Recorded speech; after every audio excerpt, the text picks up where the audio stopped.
3, 2, 1, blast off. Ladies and gentlemen, welcome to another episode of the MSP Chat Podcast, your weekly visit with two talking heads talking with you about the services, strategies, and success tips you need to make it big in managed services. My name is Rich Freeman. I am Chief Analyst at Channel Master, the organization responsible for this show. I am joined once again side by side with our Chief Strategist at Channel Master and your co-host on the show, Eric Simpson. Eric, how you doing? I'm doing really, really well right now, Rich. You want to let our listeners know why? Yeah, so in podcast time, folks, we haven't missed a week. We've just been rolling along in IRL, in real life. Eric is just back from a week's vacation. He was out skiing in Utah. We were just talking off the air. He did the right thing, the thing all of us should do on vacation. He did not work. He disconnected. Almost 100% for a solid week there. And so we have not actually had a chance to speak in probably over a week at this point. Welcome back. Thanks, Rich. I feel energized and refreshed a little bit differently than you might be feeling today. So what are you up to today while we're recording this episode of the MSP Chat Podcast? Well, if there's anything whatsoever different about the video or the audio on my side, I am in my home away from home here in America, which is to say a hotel room someplace at a IT conference. Right now, I'm in Orlando at the Threat Locker Zero Trust World event, and actually just a sneak preview for our audience. The next episode of this show, a week from Friday the 21st, will focus on news that is expected at the conference tomorrow. I don't know what they're announcing tomorrow. Threat Locker has made it clear they've got some product launches coming, and so we will talk about what those are tomorrow. But it's already been an interesting show here, and just surprisingly large, Eric. We'll talk more about this next week, but there's supposedly 1,500 people here, which is a lot more than I expected. Well, can't wait to have that discussion and analysis, Rich. Awesome. Well, let's dive right into our story of the week here. And this took place while you were away on the slopes, Eric. It's a very interesting story concerning new charter technologies. Now, everybody in our audience, I'm sure, is thoroughly familiar with the phenomenon of private equity money coming into the managed services space and fueling the growth of these MSP roll-ups. Companies that in various ways, with various degrees of centralization and systemization, are rolling up MSPs around the country. New Charter Technologies is one of those roll-ups, PE-backed roll-ups. They have a model in which they allow their owners a lot more autonomy than some of the roundups out there. But it's a pretty big company. We don't know exactly what the aggregate top line for New Charter looks like, but it's well into the nine figures, basically. And last week, they announced that they have acquired a company called Orchestrate AI Labs. Now, Orchestrate AI Labs, very young company. They've been operating mostly in stealth mode, as far as I can tell. What they specialize in, basically, is the application of artificial intelligence to the optimization of service delivery, specifically for MSPs.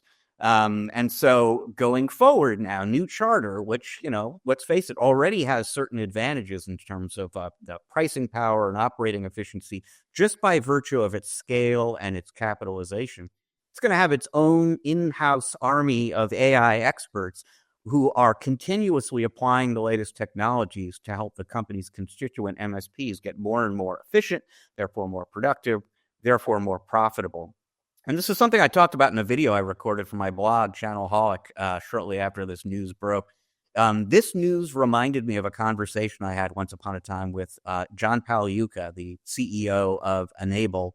And I remember him telling me at some point, we were in this conversation about the future of managed services, and he started talking about how, Rich, a few years from now, the MSP landscape is going to be divided between what he called the haves and the have-nots. And the haves are going to be the MSPs out there who have, the 24/7 SOC and 24/7 NOC and a comprehensive lineup of premium services and the ability to deliver all of that without charging a whole lot more because of their efficiencies and economies of scale and so on. And the have-nots will not have these things, and they're going to have to find other ways to compete with the haves. And this new charter deal, Eric, I think gives us a glimpse into something else that the haves maybe are going to have down the road, which is this superior ability to take advantage of AI to grow efficiencies and get more productive and get more profitable.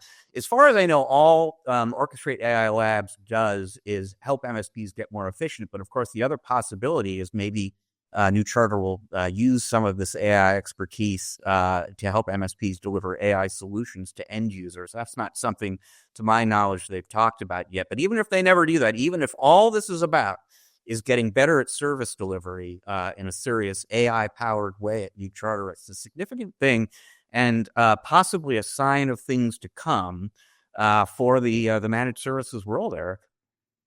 You know what I like most about that story, Rich, is the continual resetting of the bar for MSPs, right? So there's a couple of ways that, an MSP can improve their business efficiencies, profitability, top line revenue, things like that. They can do it solo. They can, be acquired. They can pick the right solution stack. If they're going solo, they can adopt some of these other things. But when you're part of a larger group, like New Charter, that is looking forward into the future for you, one of the big challenges that I speak with MSPs about a lot, Rich, is what their R&D process looks like. Like, how do you look into the crystal ball and identify the next emerging technology that you want to R&D, bring it into your lab, test it out, put it through its paces, price, write the marketing material, the sales process and all that, and go out and deliver it. It's so much easier for MSPs that are part of a larger group like New Charter that is doing that for you. So you're actually saving the cost of labor, you're making less mistakes, and you're having these new emerging technologies brought down through the pipeline directly to you that you can now leverage for your existing clients. And there's two ways to bring these new solutions into an organization, Rich. One is to acquire it, and one is to build it. And New Charter has taken the first step in acquiring this capability for their partners, giving them a strategic advantage in the marketplace. It's very interesting that they've chosen an AI solution or service to bring in as being kind of a critical differentiator. I think it's a sign of things to come. And one other thing that's interesting here, and this I also raised briefly on my blog, is, all the big ARM MPSA makers, specialist vendors like PIA, you're seeing a lot of companies deliver AI, productivity, and service desk kinds of technologies to MSPs right now. There would be no need for a company like Orchestrate AI Labs, which sort of specializes in actually putting those kind of technologies to work, if any of the stuff that's out there right now coming from those vendors was sort of, ready for use, 100% good to go out of the box. We're at a very early stage base. And I think, any of the companies I just named would admit as much, but we're at a very early stage of this AI technology for MSPs reaching market. And the existence of Orchestrate AI Labs and the fact that it makes good sense for New Charter to buy that company just kind of tells you this stuff still needs a little work, a little bit of help before it actually starts delivering results for MSPs. We'll see if that kind of improves over time. Yeah, Rich. And I think that, another consideration is the intellectual property, the IP that New Charter has just acquired through this new acquisition. And now that will increase potentially their valuation, right? I mean, all of these roll-ups at some point have a larger strategy, right, to exit for the highest, offer or valuation possible. And when you own the IP rather than subscribe to someone else's IP, that definitely has an impact on valuation positively. Absolutely true, and a really great point. Well, let's move on to your tip of the week. And before you get started, I'll just ask, did you pick this after seeing what I was going to be talking about at the top of the show, or did this just magically come together? Actually, I picked it beforehand because it's a subject of a webinar I'm doing this week. So I was kind of dipping into another bucket and repurposing a conversation I'll be having, in a broader sense through a webinar here. But these are three critical service desk KPIs that every MSP should be tracking, Rich.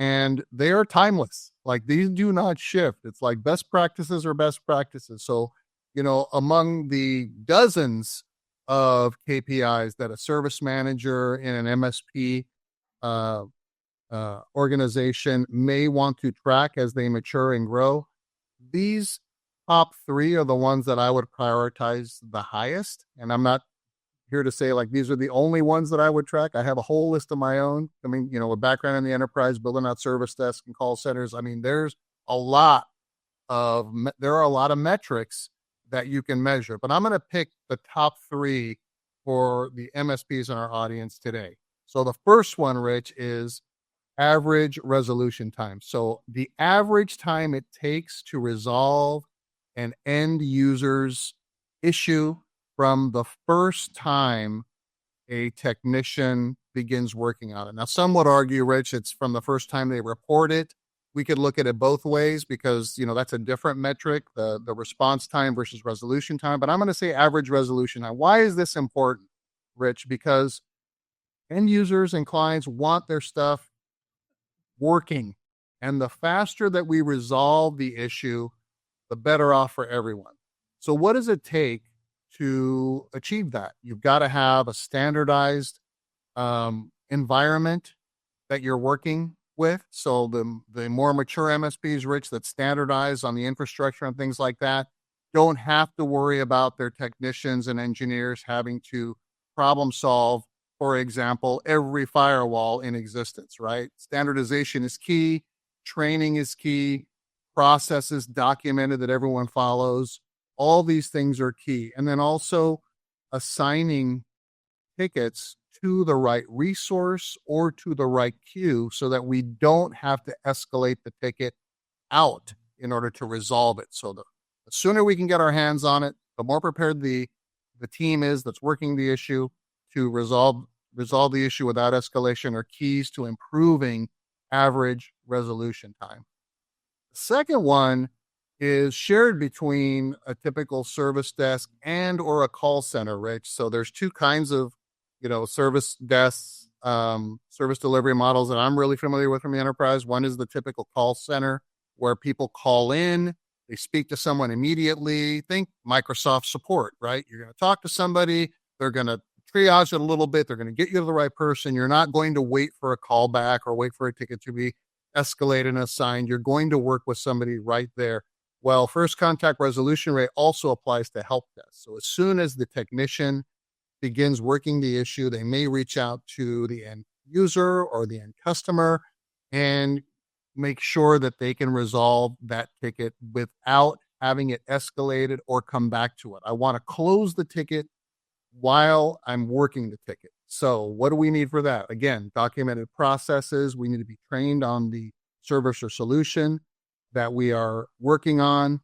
We want to make sure that our teams have access to all the resources they need to solve that issue. And again, going back to dispatching and assigning the ticket to the appropriate resource or queue is critical. We don't want to assign level 2 tickets to level 1 engineers or queues. That's just going to create an escalation at some point. The third one, Rich, is service level agreement compliance rate. What percentage of the time are we meeting or exceeding our SLAs to our clients? And, a bonus tip is don't have one SLA for everything, right? You can't scale that way.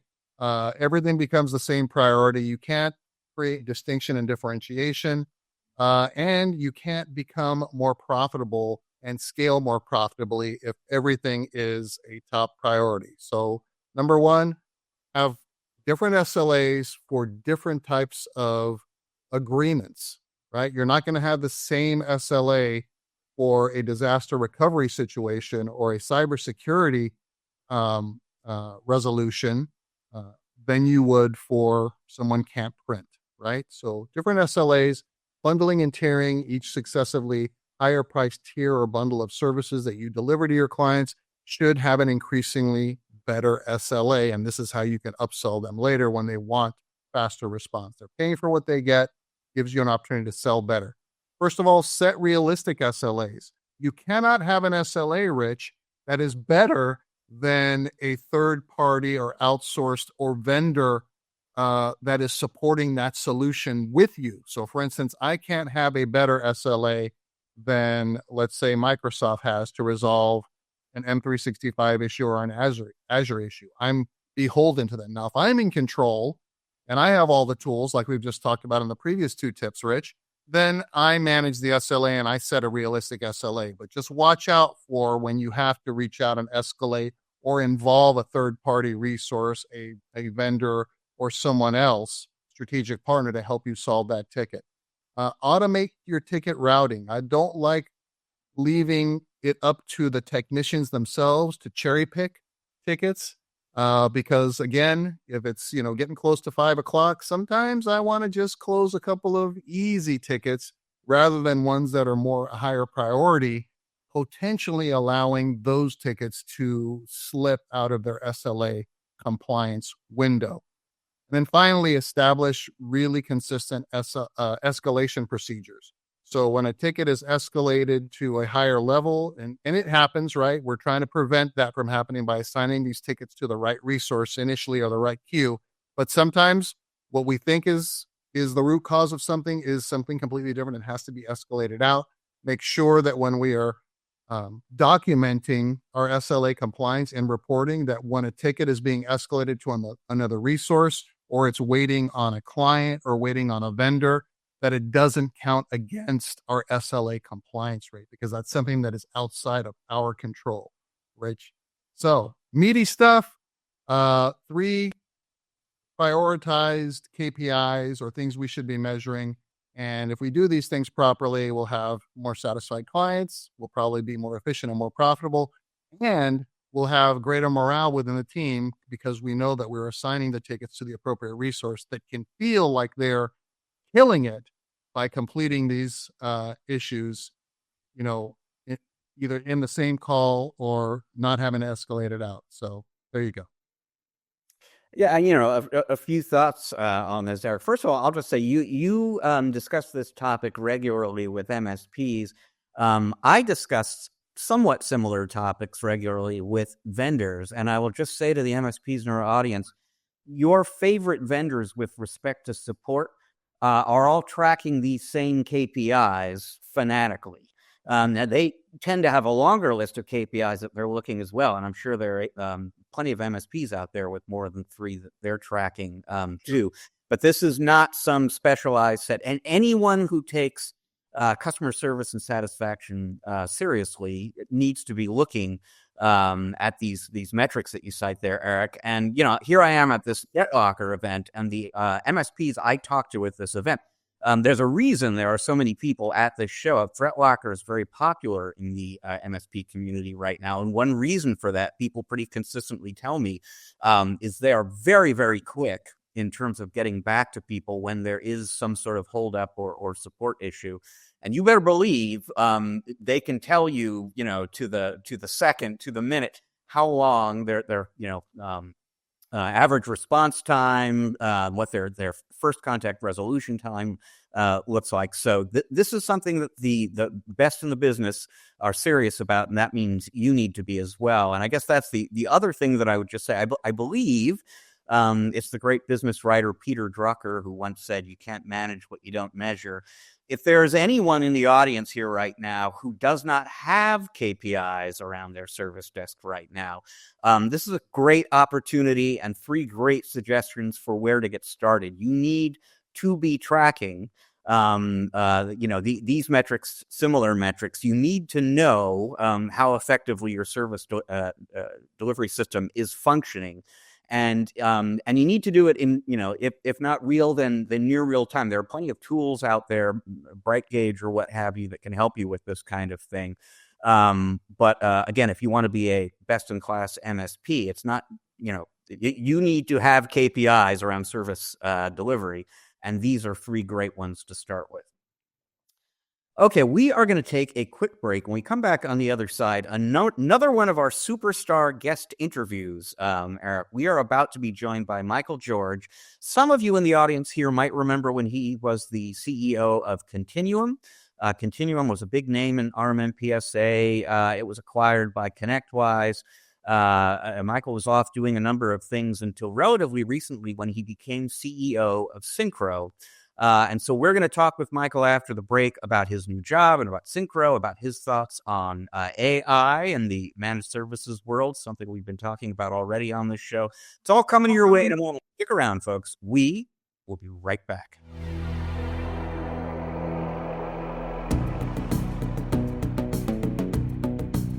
And welcome back to part 2 of this episode of the MSP Chat Podcast, our Spotlight interview segment, where we are very pleased to be joined by the CEO of Syncro. He is Michael George. Michael, welcome to the show. Rich, thank you very much for having me. Really appreciate it. We have known each other for a while. For the benefit of folks in the audience who are new to you or new to Syncro, tell them a little bit about who you are and what you do, and a little bit about Syncro. Sure. No, I'd be delighted to. That's quite right. Rich, you and I have known each other for, much of our own respective journeys in this industry. I was the founder of Continuum back in 2011, and over an 8-year period with an extraordinary team, we built a category leader clearly. And so it was then acquired by Thoma Bravo, who merged it with ConnectWise. Wasn't exactly the path we had in mind, but that was Thoma Bravo's plan, and so now it's again an integral part of the ConnectWise platform. But during its independent journey, we really were transformational, as you recall, really in providing a labor arbitrage model that enabled MSPs to have a much lower cost of service delivery. And we also, bought and launched a backup product that became a great leader. But the biggest thing is in 2016, we did a bet the company strategy on security. And we were the first company through an acquisition, through the build out of a SOC operation and a partnership with SentinelOne, had, the first and then ultimately the most successful security offering in the MSP market space. And something I'm super proud of for having accomplished that. It was a great, journey for me. Was not my choice to not be the leader of the combined entities of ConnectWise and Continuum. So I stepped out for a period of time. But then Syncro was a place that I was invited to be maybe a board member of. And so I spent a lot of time with the company, and we came out with an incredible strategy for the business, particularly with the onset of AI technology. That was really, it's been around for a long time, but really in its newest incarnation became a much more usable technology, and applied to the MSP space, really gave us the same opportunity of labor arbitrage, if you will, that Continuum did. So we're applying that same strategy here, much greater tech efficiency, lower cost of operation, but doing so using technology instead of people. So I've been delighted to be the CEO now for just over a year. Yeah, you kind of motioned toward the first thing I wanted to ask you about a moment there. It's one of the things that I find when I interview you and your leaders at Syncro that I find interesting and kind of useful is you folks will make it a point to distinguish between AI and generative AI. So talk a little bit about why that distinction matters to you and how that distinction kind of factors into your thinking there. They're two, different, they're two different sort of versions of the technology. And I, rather than just dealing purely with the nuances of it, I actually even want to step away a little bit, Rich, if you don't mind, from, AI is sort of the main, theme here, as much as the fact that it is an enabling technology, and provides some key strategic business levers for MSP, and that's all. And I've even, kind of pulled away a little bit, not from using the term AI so much as focusing more on the fact that it delivers a level of automation that really is unfounded in the industry before. And really, all really MSP should care about is, the tech efficiency and, the improvement and the quality of their own work to enable them to, again, grow faster and do so far more profitably. So I really only like to think about it in the context of an enabling technology and care a lot less about sort of the nuances of it. There's new things going on in DeepSeek. If you're interested in talking about that, I'm happy to. It's certainly in the headlines, yesterday and today. And I think there's some important attributes about it that the MSP market needs to be keenly aware of, perhaps more important than, the distinction between generative AI and traditional AI. But it's your show, so take it away.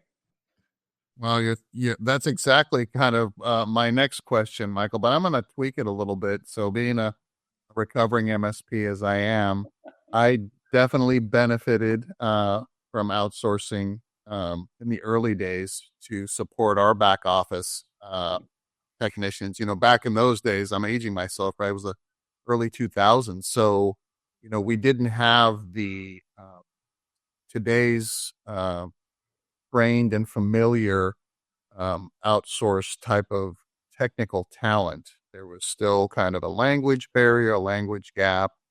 Today, that's been solved. This generation of folks, is very adept and has really great communication skills. They've grown up, watching American TV and being involved in social media and all that. So we don't really have that gap now. But my question is more around how you see the ability to leverage AI along with some outsourced type of resources to kind of change the dynamic for MSPs today. Obviously, talent is our costliest expense, labor costs and things like that. So is there a magic formula, Michael, in your mind that says, okay, we think that AI can help, whether it's pre-generative or non-generative AI or generative AI, we think it can help in these ways with maybe some back office stuff for MSPs, maybe some customer service stuff, but then we balance that with some outsourced labor, and then we have maybe our traditional higher level technicians, that are the dragon slayers. And does that help with our economics in delivering service? How would you express that? Yeah, first of all, Eric, I think the most important thing is you're on the right topic. And I just want to make sure that I address that first, because there's companies out there, and I'll just say it, Kaseya has driven into the market this idea that reducing the cost of the tool by some sort of de minimis amount is really going to create highly profitable MSPs. He's going after the right thing, which is to enable them to be profitable, but he's doing it, or they're doing it the wrong way. And of course, others are chasing them, right? So, it's a race to the bottom around the economics of the tool. I think it's inconsequential. I think it's on the margin. And in fact, if you're worried about your tools cost, you have a whole different set of problems. If you look at your P&L, it's all about the labor. So to your point, and you said you were dating yourself, but not by much. I mean, it has been a skills gap problem. It continues to be a skills gap problem. And that is the watchword of the industry is, we cannot keep pace with the level of innovation, in particular around bad actors and threat, actors in this market. Cybersecurity is the issue. So let's stay on the key topics that matter most. And so to your point, outsourcing either back office, some other functions, but now perhaps introducing a level of AI and automation into the equation is really our focus. And again, as we talked about, continuum, did not have necessarily the AI tools that are available today. We did it with people, and we did it, I think in an extraordinary way. Today, and what Syncro is focused on is enabling MSPs to outsource work, but to technology, not to people. We're not using low-cost, delivery centers. We are using, AI technologies to automate a lot of the rote, mundane functions that MSPs are fraught with, every day, right, in and out. So we think about it in really three key areas. Number one, reducing service delivery costs. How can we use this as a, cost reducing driver around saving technicians time and creating a high degree of efficiency? Number two is improving service delivery, right? Sort of the quality and the caliber and the proficiency of the work they're delivering. And number three is that enables the MSP to get closer to their customers. Now they're using their people time, their labor time, to a whole different level of engagement, with the customer. And that's what's going to differentiate people today, is being a strategic partner, being a part-time CISO, and being a strategic partner to their end customers is what's going to matter. All of the other things are have been commoditized at this point, that you can't differentiate yourself in the purity of sort of the tech side of it. So anyway, I want to make sure I answered your question. I'm not dismissing the value of some elements of outsourcing, to low-cost regions, but I will just tell you, Syncro's mission is to do essentially what we did at Continuum, but do so through technology, through AI and automation. So theoretically, the ultimate way to use AI as a labor arbitrage tool, and maximize technician productivity and MSP efficiency, and so on, is to hand tasks over completely to the AI instead of partly, and work with it collaboratively. There's a spectrum of opinion out there right now among companies like Syncro about how autonomous AI should be day to day for an MSP. What's your thinking about that? Yeah. So, and I think Rich, you raised an important point, which is, and we're reminded of the words, and the wisdom of many. Sometimes it's like trust but verify. You don't necessarily have to turn 100% of things over, to AI and let it go. You can, and using the Microsoft language of Copilot, Autopilot, there are some things that I think once the technician uses some level of AI and they trust but verify, and you do it enough times and you realize, wow, like we're now at 100% accuracy. I'm going to turn this over, and to that function. Like I tweaked it, I tuned it, and now I trust it, and now I'm going to let it go on autopilot, if you will. And I'm just using again some of the Microsoft language around it, but I think it's quite applicable, candidly. So I think we're going to see more and more of that, where we're kind of sitting in the jump seat and we're working as a technician. We're working alongside of the models and the LLMs and the tools and everything else. But then once we get to a point where it's like, wow, like I've now seen everything in the middle. I've seen all the edge cases, and this is good enough. And I've tweaked it. I've been able to influence it, and now I feel like it's going to hit 100%. Then I'm going to turn it over, really to a full AI, function.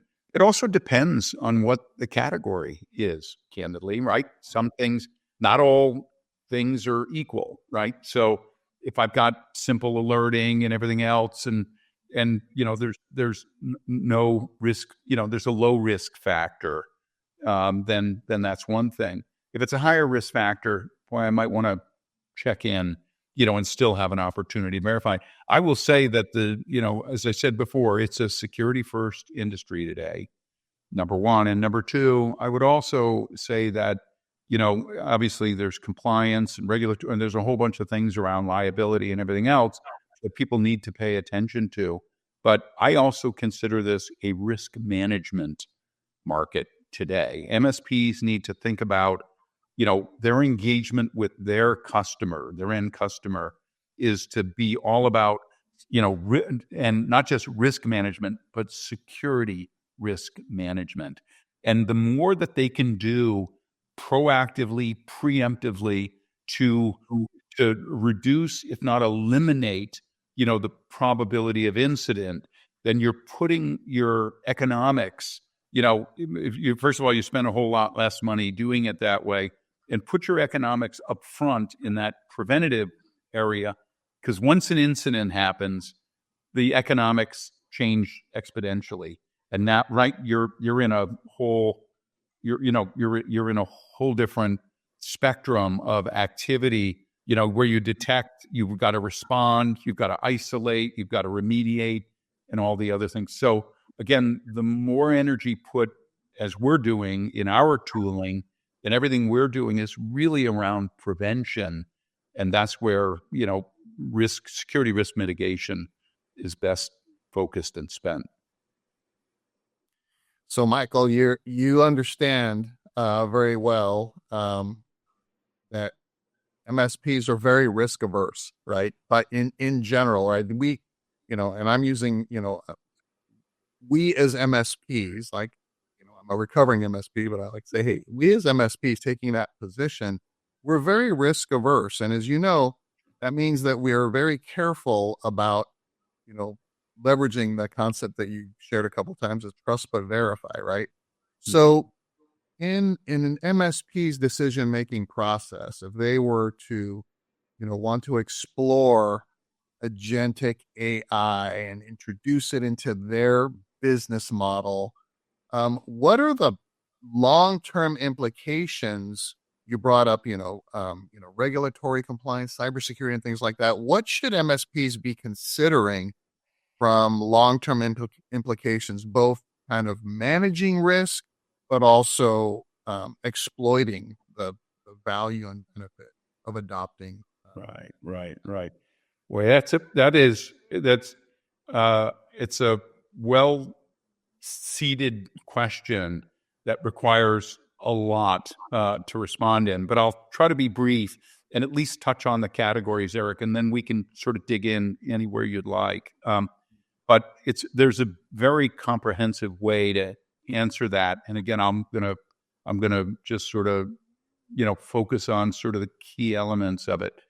But you're absolutely right. And by the way, although I don't necessarily suggest risk aversion, I would say be risk aware, because the liability of security is falling now on the shoulders of executives, and then therefore, their agents, their CIOs and CISOs.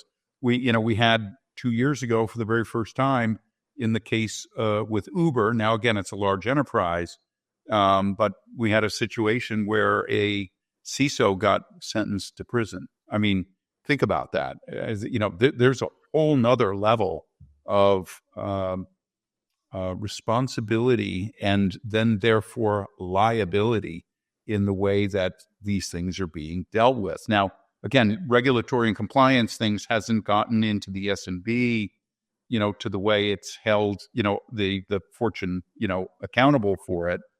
But don't be surprised if it's moving in that direction, and for good reason, right? We're protecting our economy. The small to medium business market is the growth engine of our economy. It represents, nearly 47% of the U.S. economy today. So, it's an important sector, to be protecting. There's a lot around, frankly, both setting expectations with the customer. Anytime an MSP goes in and says, "I can guarantee you, I will make 100% secure," is a very dangerous, and if inappropriate statement to make. because nobody is 100% safe and secure. You can't even control your own employees from doing stupid things, right? And as I like to say, there is no patch for stupidity. So training and education of your employment, right? What MSP can really take full responsibility and control for the employees of their customers? This is not possible. So it's a shared responsibility. It's a team sport, and you need to engage, the entire organization. Many times, your own trading partners. Like, think about APIs and other things that we do on an exchange basis in small businesses today, where you're really depending on your digital trading partner to also be smart and safe and secure. So again, it's a place fraught with challenges. So a lot of it's like setting expectation, your level of engagement with your end customer. I'm speaking like you said, you're a recovering MSP. I'm speaking in the voice of an MSP. Be smart and make sure that you hold your customer accountable and let them know that we are all responsible, for security. So again, upfront, making sure, we do that. Number one. Number two, be wise about, I saw a certain amount of layering in the growth of the security market since we started it. We were really pretty simple. We acquired Carver. We had 3 SOC operations, and we partnered with SentinelOne. Today, I look at the tech stacks and some of these MSPs, and they're like doing a little bit of this, but then a little bit of that, and they've gotten oversold perhaps on what different security things provide, what level of service. And anytime you have more than one, things, you have the propensity to have some, either, you're trying to layer and everything else. And anytime you have any more than one, you basically have a gap. And anytime you have a gap in your, security posture with tooling and division of labor and everything else, you're just exposing yourself even further. So the other the other thing, speaking again as an MSP, that I'd be super cautious about is not coming up with a really big, complex tech stack, but really a simplified one. And the simpler you can make it, the fewer tools you can use to accomplish the same objective. So long as you have the right ones, the better off you are. So, Michael, you were talking before about the connection between AI and security risk mitigation. And you've got me intrigued because in prior interviews that we've done for my blog, Channel Hawk, you've kind of hinted at something along the lines of that. Security and AI that's in the works.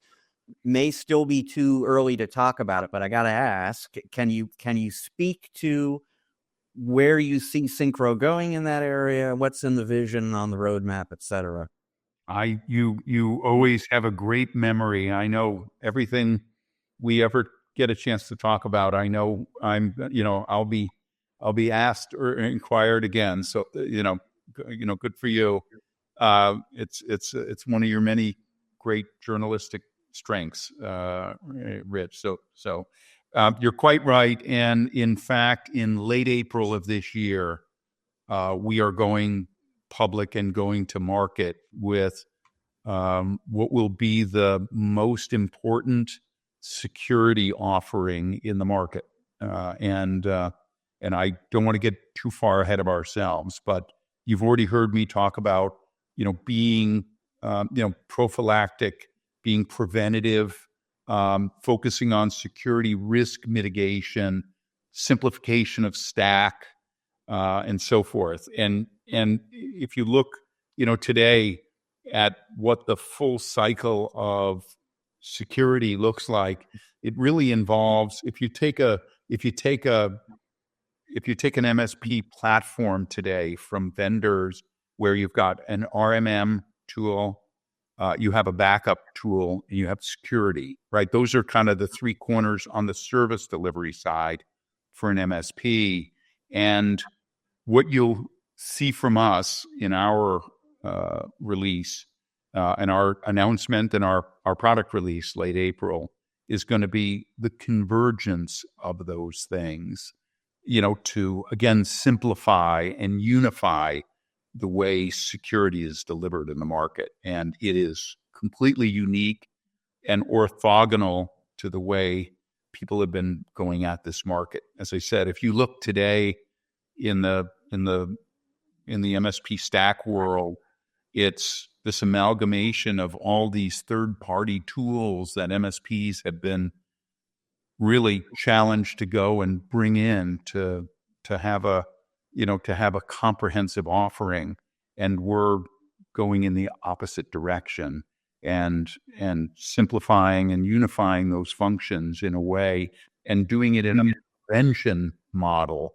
that will be by far the most and again, you introduce AI now in the security equation in particular, that becomes even more important, right? To do anomaly detection and all of the things that AI has the capability of doing far better, by the way, than human beings. You go and apply that into this equation, and you have by far the most powerful security first platform in the market. And so we will be happy to speak more about it as we get closer to it, but it'll be a late April product launch from us with a number of our MSP partners and our internal IT customers using it already and getting great benefit from it. So more to come. Michael and Rich, did we just hear that here first on the MSP Chat podcast?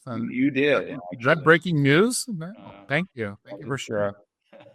That you did indeed. That is the first time that date and focus and so forth has been released from us. So I'm happy to share it here with you and with your audience. Thank you for sharing, Michael. Big news. So I want to go back to a little bit of the conversation that we were having, and you when you were kind of talking a little bit, Michael, about reducing. I'm going to use the word sprawl, right? This is kind of the word that I like to use when I work with MSPs that are, just have all of these products in their solution portfolio. And you mentioned that can be risky, right? It can be risky because it might leave a little bit of a gap. I think it can also be risky from having overlapping, features in some of these platforms, because we like this really cool feature, but kind of these other things really overlap with other things that we're doing. So it sounds to me like you're really trying to consolidate and simplify and reduce that technical sprawl for MSPs. So my question is really about kind of how MSPs should think about Syncro fitting in with their other products, services, and solutions. We had Fred Bacola on the podcast an episode or two ago, and he, expanded on the vision that Kaseya has to kind of reduce overall costs for their partners.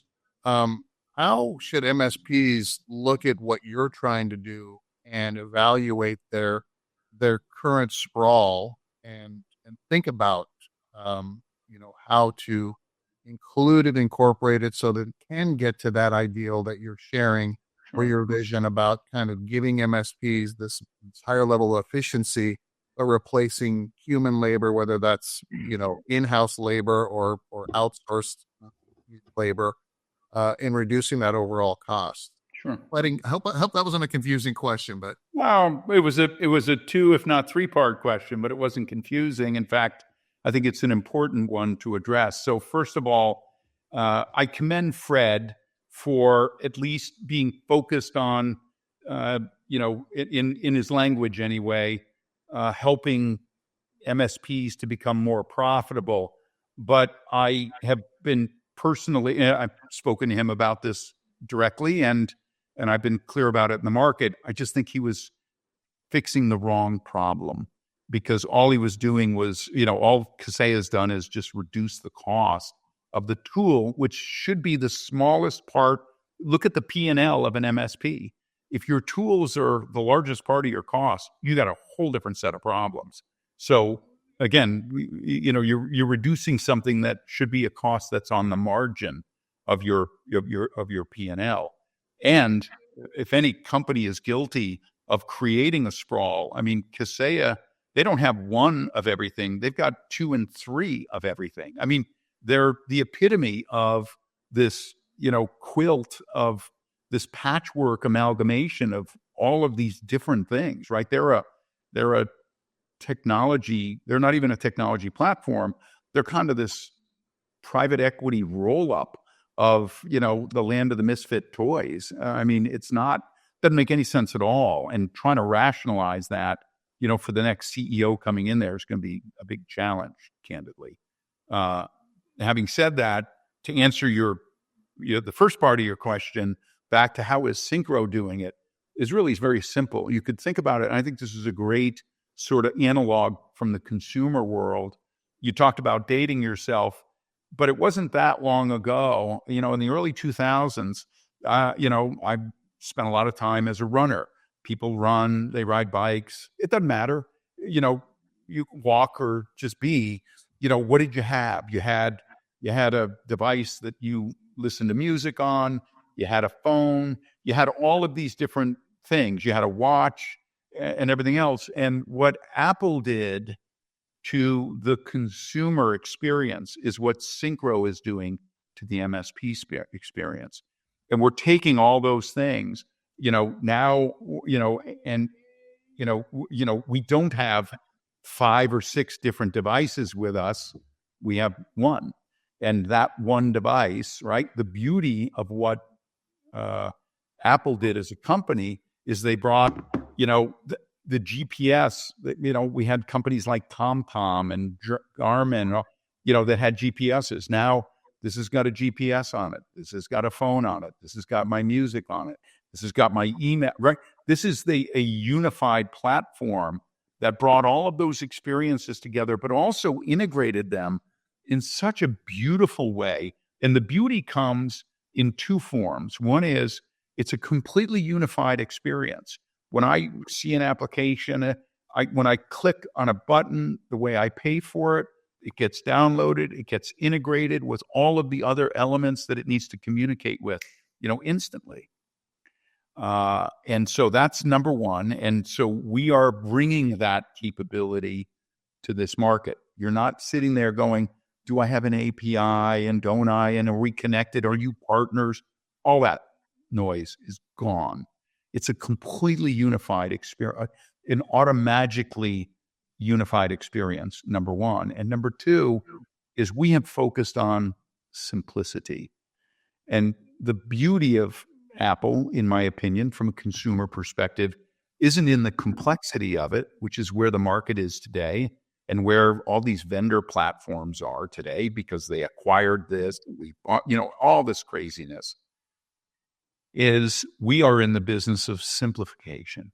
And so unification and simplification of that platform.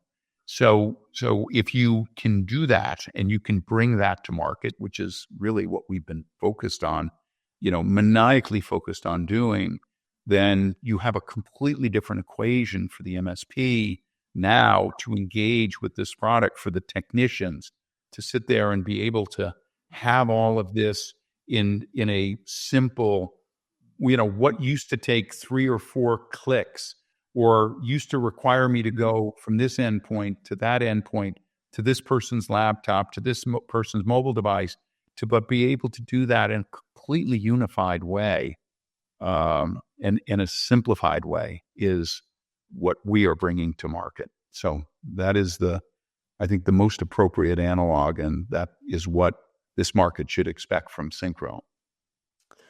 Well, it was quite an experience for me to hear you make that analog, Michael, because I used it as well. I wrote a whole thing for the blog coming out of the ConnectWise IT Nation Connect event last November about ASIO, the ConnectWise platform, as sort of the Apple iPhone of managed services. And what made the metaphor seem kind of apt for them at the time is how heavily invested in ecosystem they are. So in distinction to Kaseya, which they want to sell you everything you use, it all comes from them.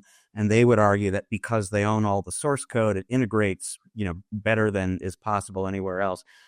ConnectWise has an ecosystem it's invested in. It has a platform that kind of unifies everything and provides a unified experience, the way Apple and the iPhone do for all the app makers that you get through the phone. But they're delivering a lot of what you do. ConnectWise is, Apple is, through third parties.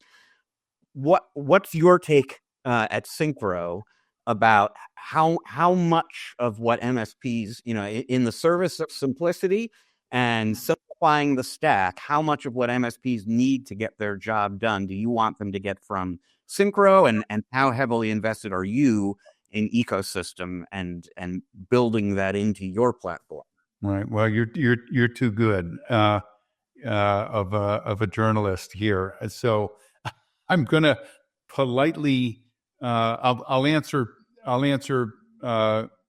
your question to the extent that I should at this point. I don't like to get too far ahead.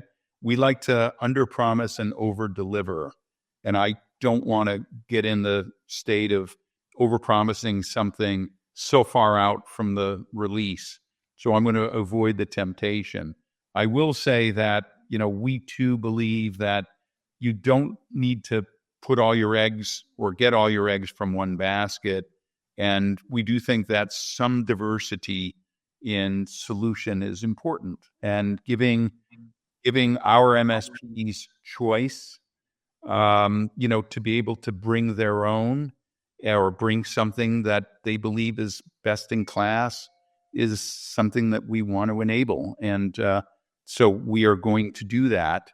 But I think that what you'll find is that, again, I want to be cautious. I'll give you a little bit of a teaser to say that, for nearly 300,000 years, humankind believed that the universe revolved around the Earth. It was a geocentric view, and it wasn't until 1610 when Galileo put together. He was a scientist that built magnification so he could see things, magnified.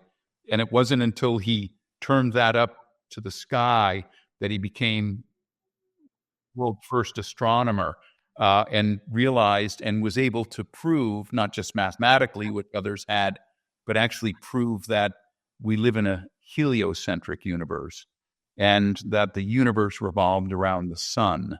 And I will just tell you, and no more than this, that Kaseya, ConnectWise, Enable, Ninja, all these companies are very geocentric in their view of the world. Even in in the ecosystem language that you used, ConnectWise still needs to be the center of attention, and they provided toll booths, so vendors have to pay to get in that ecosystem. It's not exactly the, land of the free and the home of the brave, that they profess it to be. So watch out, when and on the consumer side of it, don't think they're not, participating in the economics of that, and other things.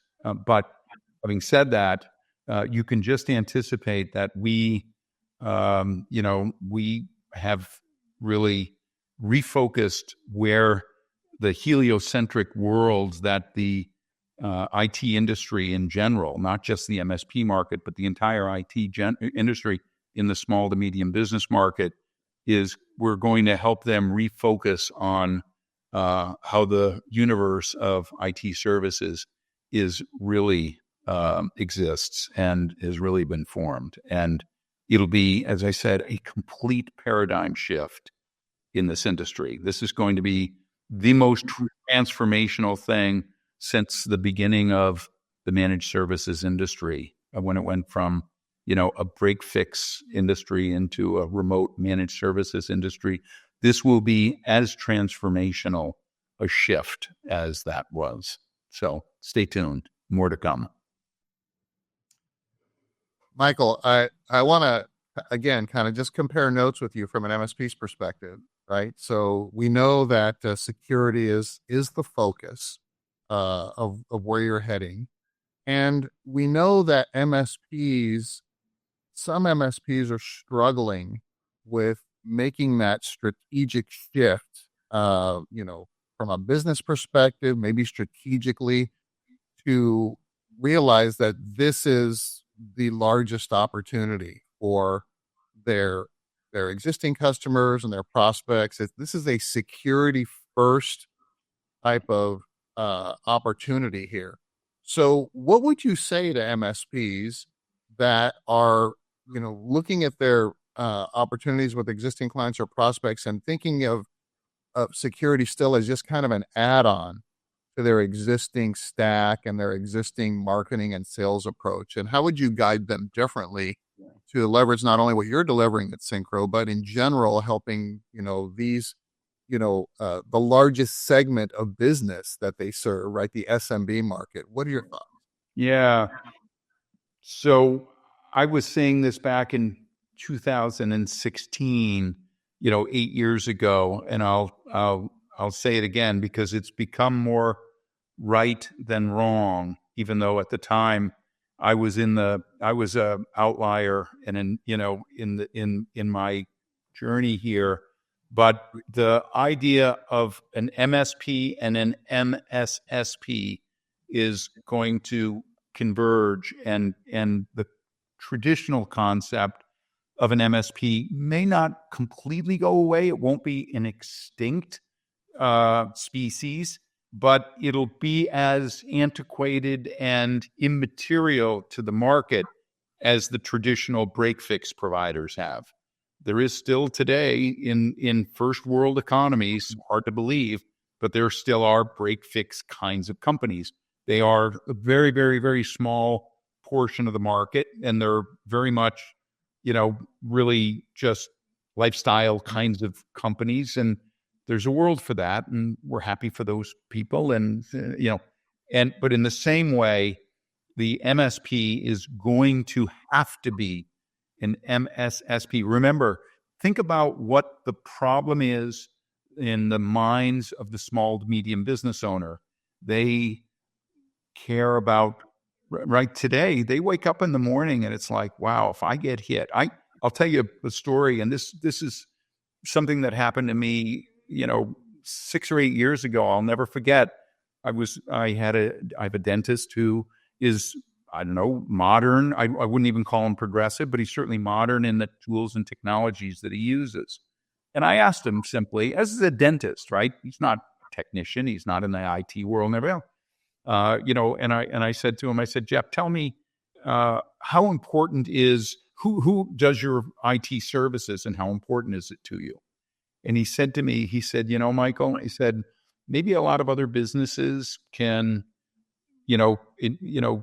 basically endure through, let's say, a cyber attack, a ransomware attack, or something like that today. But he said, we could not withstand it. We could not afford it. He said, if some other business is under attack and so, maybe they can conduct some level of business, but you understand that as a customer, he said, I'm a 9-chair dentist office here. And if you came to the door, if I got hit by a ransomware attack, or if I got shut down here for a day, let's call it even a day would be, fortunate if you could get back on your feet after one day. But if I was shut down for a day, I would put a closed for the day sign out on the front door and tell you to leave and come back. Because if you came in, maybe our receptionist would recognize you, maybe she wouldn't, but she certainly wouldn't know who you were here to see, what you were here to see for. We wouldn't have the ability to collect payment from you. We wouldn't be able to look at your copay. If we could pop you up in the dentist chair, we couldn't look at any of your dental records. We couldn't look at previous, x-ray image, nothing. So it's binary. We're closed. And to bring that to bear in this current world, as we all know from the CrowdStrike debacle that took place just months ago, you go to your post office, closed. Like We can't take payment, cash only, or everything. Right, the whole world froze. Flights got canceled. I mean, I don't have to tell people what kind of a billion-dollar catastrophe that created around the world. CrowdStrike, right, with a version release.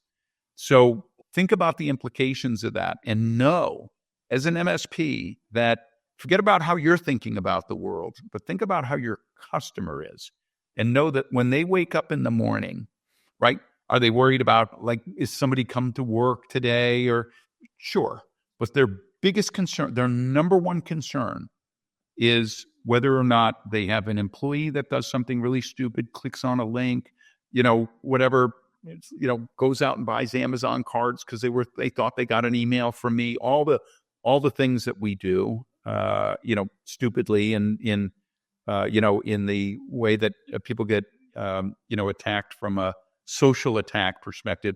And number two, or not actually not number two, but number 1A and 1B is, what happens if I get hit by ransomware or some other thing, some other infiltration?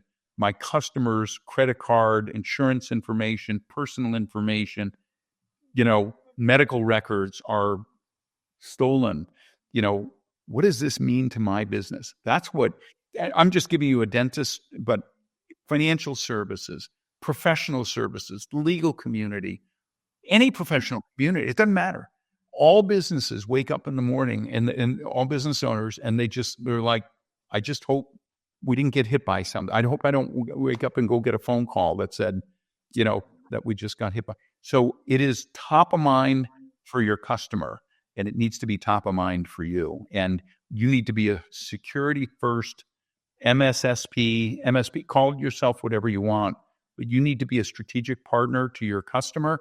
And that is top of mind for them. It needs to be top of mind for you. And you need to be bringing, the best solutions to market. And as I said, and we provide lots of training. We have a program called MSP Masterclass. We do a lot of training and education and everything else for our community, so that they can be really savvy about how they bring these solutions to market, and do so in a way that, again, does not expose them to liability and a level of responsibility that they shouldn't be taking on, and everything else. There's a way to do it, and you got to step in it. But if you are not, a security first MSP, then just like where the traditional break fix industry is, your competitors are, somebody in your market is, other people are going to go, and they will go capture your customers. They will steal your customers from you, because they are going to be addressing the things that are absolutely top of mind for your customer. So you gotta be a security first, service provider, IT service provider, full stop. Well, Michael, really, really interesting conversation. I fear we will never get you back on the podcast again, because we lured you into talking twice about things you weren't planning to discuss for a few months. But those were just two of many, many very interesting things we discussed here. For folks in the audience who want to learn more about you, get in touch with you, learn more about Syncro, where would you point them?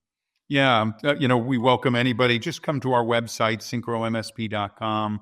And we have a lot of resources to make, it's interesting. As you were talking about an ecosystem, I think that's important. But what I think is really important is around education, training, right? MSPs need more than just tools, and even great tools. They need help, support, peers, community, partnership. And we've invested a lot in really providing a lot of self-guidance and real guidance, and training and education and so forth. So come to it's a treasure trove of resources that we make available, to our partner community. And we welcome you to come and listen and learn more. I think we're still the only company on the planet that allows people to go and trial our product without having to talk to a salesperson. So that's how much confidence we have in our products, that, they will stand up on their own, and you can download them and start trying it yourself without ever having to speak to a salesperson. And I know that there is an aversion to that, particularly in this overly aggressive, and competitive vendor sales world. But that's how much confidence we have in our product, and that's how really MSP and community friendly we are as a company. They call it product-led sales. Very interesting. Once again, Michael George, CEO of Syncro, thank you so much for joining us on the show. Folks, Eric and I are going to take a quick break here. When we come back on the other side, we're going to share some final thoughts about this conversation with Michael, have a little fun, wrap up the show. Stick around. We are going to be right back.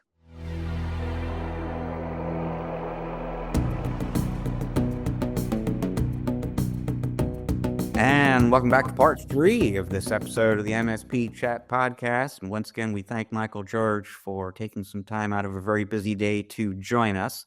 A lot of interesting stuff in that conversation there, Eric. And I, just a few things that kind of jump out at me. It was really interesting for me. I remember from back when I was covering Michael during his time at Continuum, when he would talk about this strategy of competing through what he likes to call labor arbitrage. This idea that by delivering services, more cheaply, more cost effectively than competitors can, he was going to get an edge in the marketplace and allow MSPs to have an edge as well. And in the past, that labor arbitrage basically was running this 24/7 NOC in India.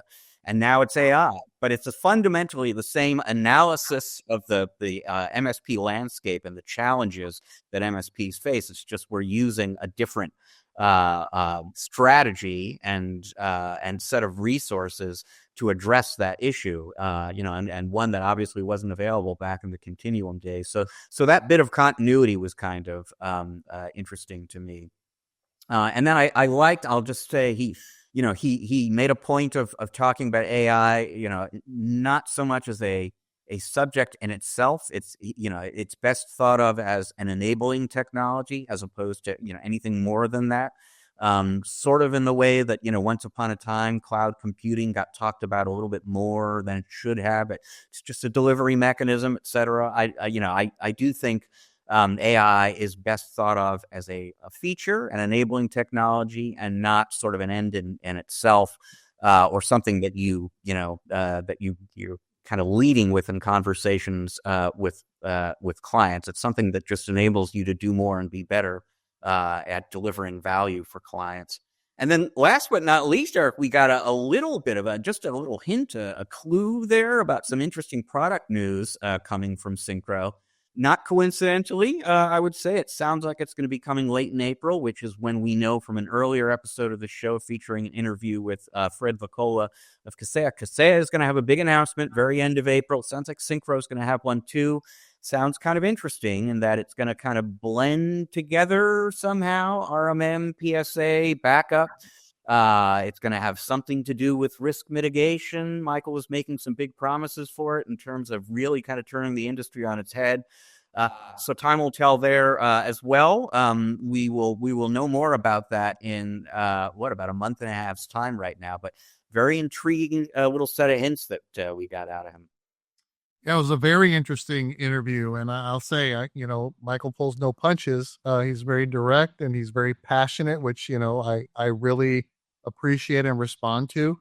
And thinking back on the news story of the week, and the haves and the have-nots conversation that you kicked us off with today, Rich, I think that looking at AI as being an enabling technology, agreed that it's not going to replace, human beings, that need to manage and maintain it and deliver it. It allows us to focus our energy and efforts, toward different, more profitable, more strategic roles within our organizations and for our clients. But the other have and have not thing that I'm thinking about right now is, it's been before AI and before the ability, let's say that AI allows us to to be 20% more efficient, right? Wow, what a huge win. Even if it's 10%, it's something that requires MSPs and other organizations to look into, because that could be a huge number when you're talking, scale. Um, but before AI, we we we chatted during the maybe a little bit about touched on, our options were only to outsource to get more affordable labor, right? Now having AI in the mix, right? Is this also is a have also the ability to leverage more cost effectively offshore or nearshore labor in the formula that says, what does it cost me to close a ticket? Right. So back to my tip of the week, a couple more KPIs are, cost of resolution, right? And utilization and realization by technicians. But the big one that I didn't talk about is CSAT.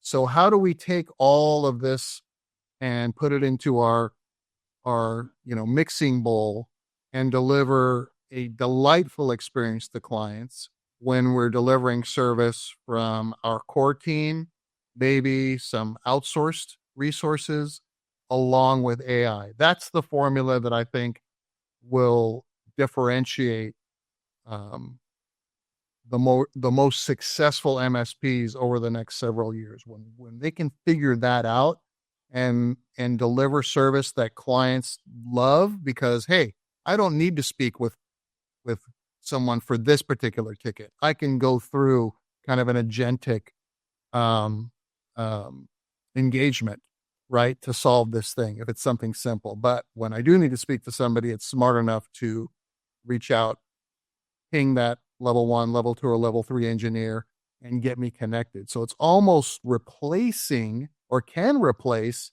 some of that call center experience that I was talking about at the beginning of the episode today, right? So it's a brave new world. It'll be interesting to see, how it evolves for everyone's benefit in the next couple of years. It's going to be a different support experience, a different business model for MSPs, and at the end of the day, hopefully delivering much better experience for their end user customers. Well, and I'll just say, because you just as a off the top of your head, as an example, you invoked the number 20%. What if you could be 20% more efficient? And you reminded me, I'm going to be a guest on a webinar hosted by Atera, the RMM PSA company. We've spoken recently on the show about Autopilot, which is their agentic AI technology, fully autonomous. It goes out and it triages and remediates and addresses and documents service tickets without any technician involvement whatsoever. I was on a prep call with Gil Peckelman, the CEO of that company, and he mentioned that he was recently back home from a trip here in the U.S., where he was meeting not with MSPs but with corporate IT departments that had been using that technology, and he said that pretty consistently they were telling him that 20% of the tickets that would normally make it to their help desk, to their level 1s, just never got there. The autopilot technology just took care of them. And so, to your point, Eric, just imagine if you could flip a switch and overnight you've got 20% fewer tickets coming into the help desk. What kind of impact would that have on the business?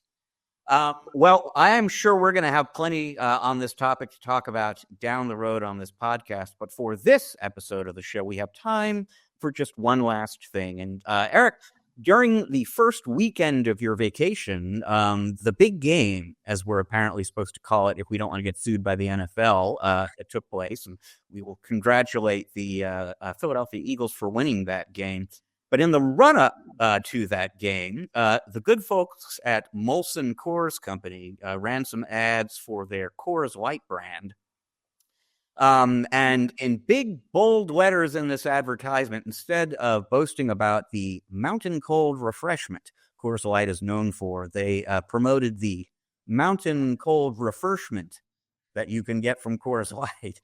And, talk about AI use cases here and AI enablement. Maybe have the AI copy edit your ads down the road, folks. This goes beyond the Coors, folks. I think all of us could probably stand to run anything we write past ChatGPT, and just look out for typos like that, because this one went out to the entire world, and it required the course people to eat a little crow and acknowledge it. They did it with a sense of humor. Good for them.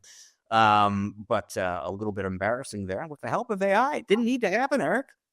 Yeah, I know, Rich. I'm sure they had some big regrets about that afterwards. Well done, sir. Well done. And folks, that is it. That is the time we've got for you on this week's episode of the show. We'll be back in 1 week's time with another episode for you. Until then, I will just remind you, this is both a video and an audio podcast, which means that if you're listening to us, but you'd like to check us out on video, go to YouTube, look up MSP Chat. You're going to find us there. If you're watching us on YouTube, but you're into audio podcasts, go to Google, Apple, Spotify, wherever it is you get your audio podcasts. Look us up there. Wherever it is you find us, please subscribe, rate, review. It helps us out. It helps your peers find and enjoy the show just like you do.